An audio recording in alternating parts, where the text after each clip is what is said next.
So ikaw, wala ka bang problema na gusto mong sabihin sa akin or mga pinagdadaanan? Naluluwa na tuloy si Beyonce. Kasi di nga kasi tayo nagkakausap, di ba? Okay lang po. Alam ko, may mga part sa buhay mo na nahihirapan ka. Di mo na alam kung saan ka lulugar. Totoo yun, di ba? Di mo alam kung saan ka lulugar, kung sino yung kasama mo, issue. Di ba? Opo, yan po talaga.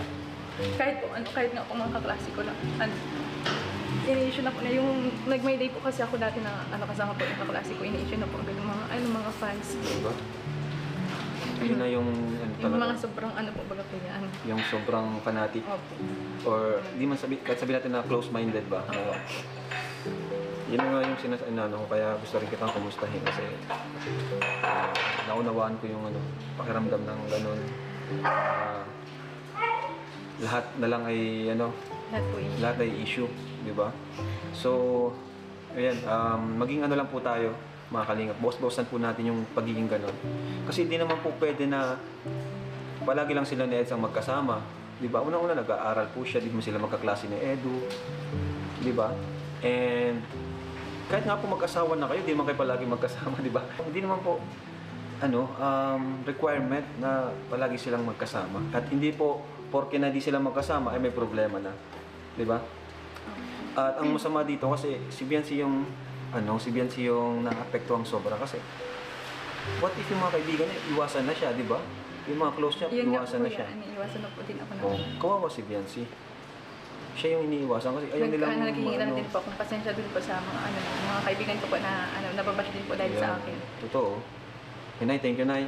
Pag nakakasama ko po sila, talagang pati po sila nababash. Kaya nag-sorry na lang din po ako sa kanila na sabi ko pa ipagpasensya na lang at hindi man nila alam kung ano talaga yung Yan, pasensya na po sa mga kaibigan ni Beyonce na nadadamay, And pasensya na rin kay Beyonce kasi dahil sa alam ko naman na wala naman kumbaga wala naman tayong pinagsisisihan. Ang gusto lang natin maayos habang maaga pa. Kumbaga mabawasan yung mga ganun.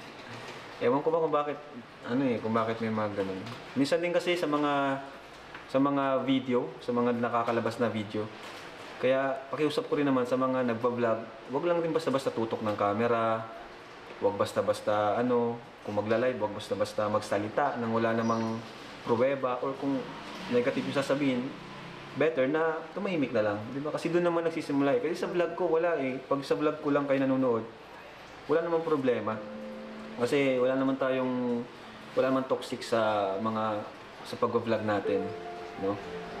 Kaya yun lang din pangkausap din natin sa mga may hawak ng camera, palagi na ingatan yung bawat in-upload natin. Picture man or video.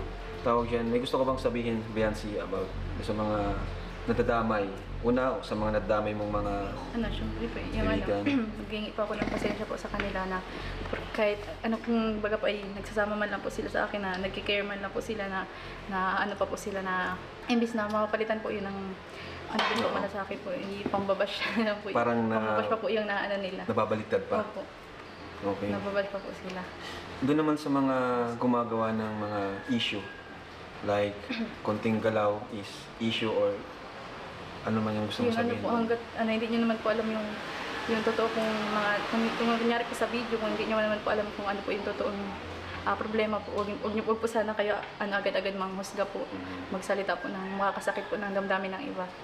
Siguro tawagin na natin si Eds kasi andun si Eds sa sasakyan and yan, naguna lang talaga ako para makausap ko si Beyonce, no? Okay ka naman ngayon? Wala ka na mga problema, Beyonce? Sa kalingap? Sa akin? Alam ko yan. Wala ka namang sama ng loob. Gusto mong sabi ka lang sa amin. Okay? So, Edward, tawagin mo na si Papa Eds. Oy, dyan na si Eds! Yo. Hello po. Papasok po. Magandang hapon po. Ito may dala ako. Para sa pasalubong. Pasalubong. Thank you. Barin mo na yung hoodie mo. Ha? Ayoko. Bakit? Tawanan mo ako Hindi. Barin mo na. Bakit Nasa loob ka man ay. Ito, may mga pasalubong ako. Ito naman. Galing to kala Tita Imelda. Ay, thank you Tapos po, Tita ito, Imelda. ito sa akin. Kuya, Oh. kamusta ang pagpunta sa Manila? Yun, medyo inip na talaga. Bakit? Ba't ka nainip? Pero tagal namin dun eh. Tagal namin din nakabisita dito sa'yo. Namiss mo ako? Siyempre naman, isa na yun dun. Wala eh. Puro bintahan na lang nakikita ako dun. Wala nang iba. Saka iniisip ko yung mga naiwan dito. Ano? Kumusta? Wait lang. Kumusta ang... Kumusta si Hinintay Biancy ko to. dito? Ha? Ha? Hinintay ko to. Alin? Pagbabalik ko. Pagbabalik ko?